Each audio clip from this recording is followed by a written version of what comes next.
تم نے دنیا کمائی پر اپنا گھر گنوا دیا، والدین کی ناقدری اور جوانی کا اندھا پن۔ آج کل سوشل میڈیا پر ہر کوئی مشہور ہونا چاہتا ہے، ہر کوئی چاہتا ہے کہ لوگ اسے دیکھ کر تالیاں بجائیں۔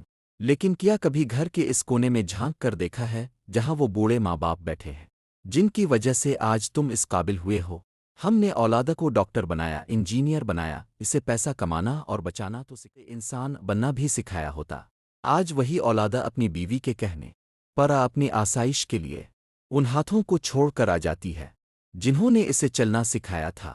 یہ کتنی بڑی بدقسمتی ہے کہ ایک ماں باپ 4 بیٹوں کو ایک چھوٹے سے کمرے میں پال لیتے ہیں، لیکن وہی 4 بیٹے مل کر ایک گھر میں 2 بوڑھوں کو جگہ نہیں دے پاتے۔ ہم کہتے ہیں کہ اولڈ ایج ہوم جدیدیت ہے، نہیں، یہ ہماری غیرت کی موت ہے۔ جس باپ نے حلال حرام کی تمیز کیے بغیر تمہاری فیسیں بھریں، آج وہ تمہیں بوجھ لگنے لگا۔ جس ماں نے اپنی نیندیں تمہارے سکون پر قربان کیں، آج اس کی باتیں تمہیں بدتمیزی لگانی ایک ڈھلتا ہوا سایہ ہے۔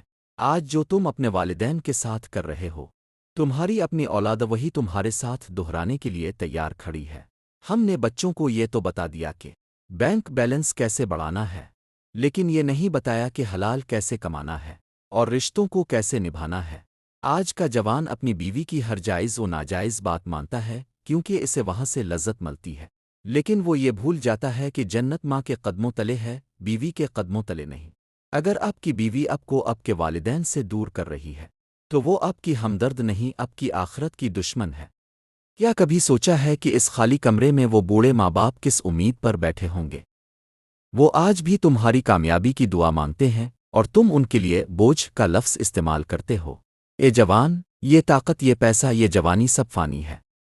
ایک وقت آئے گا جب تم بھی لاٹھی کے محتاج ہوگے۔